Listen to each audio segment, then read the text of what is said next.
Avevano visto le auto passando per Volpago nella pagina internet del concessionario. Allettati dal prezzo e dai modelli, in molti hanno versato la caparra per aggiudicarsi quello che ritenevano un buon affare, che si starebbe invece delineando come una colossale truffa ramificata in tutta Italia.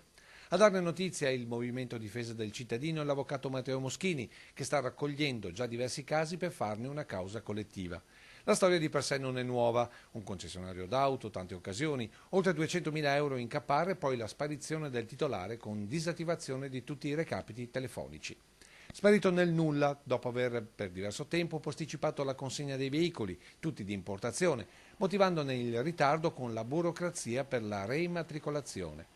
Al momento sono oltre la dozzina i casi già pronti per la denuncia, ma a quella concessionaria di Volpago pare che siano molti di più quelli che hanno versato la caparra svanita nel nulla.